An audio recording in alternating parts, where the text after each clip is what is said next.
It's day, I don't know how long I've been here. 3 weeks, I think.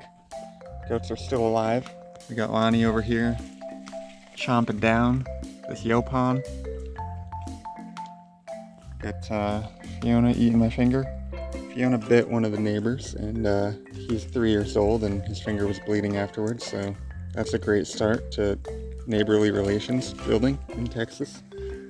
That was cool though.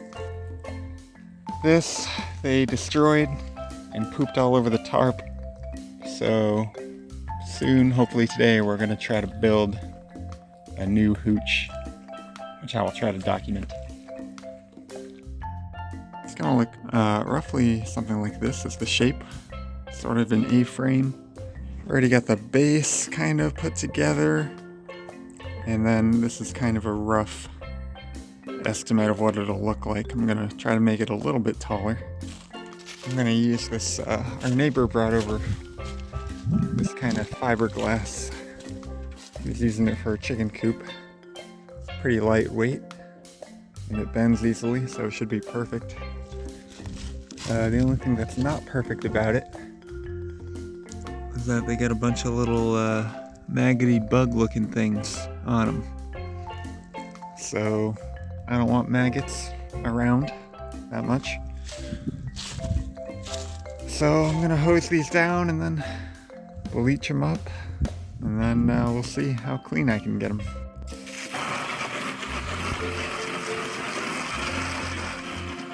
Alright, so I was hosing down the fiberglass and then wiping it down with bleach and water, and then pouring boiling water on it, and the day was just going by, and it was gonna rain that night, and the goats needed a shelter, so I was a bad vlogger and didn't get footage of me putting most of this thing together until here I'm putting zip ties on. It's already dark, but you can just see these are the holes that I put zip ties through.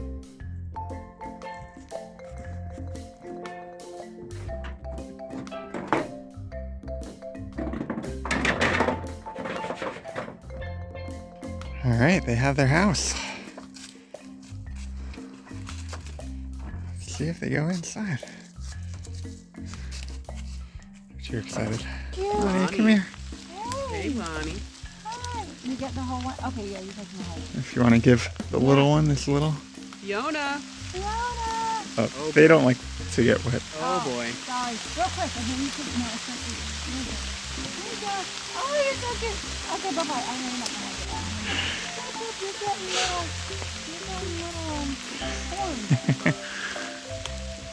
Oh, y'all are adorable. This is 2-inch PVC on the bottom here. And then this is all 3/4 inch, 45-degree angles. This fiberglass, which is super lightweight and flexible, but holds them in there. I also have this wire mesh kicking around. So I just zip tied that to the frame, and I stuff hay in here. And so they can just kind of eat the hay, and it stays out of the rain when they're out here, so they have somewhere dry. Alright, it's been 2 months. This thing's still kicking. This thing is a tank. I move the goats around the woods all the time, and I'm constantly dragging this house over branches, through trees, and it's held up great. So thanks for watching. Like, comment, subscribe, hit the bell. We're on YouTube. What's up?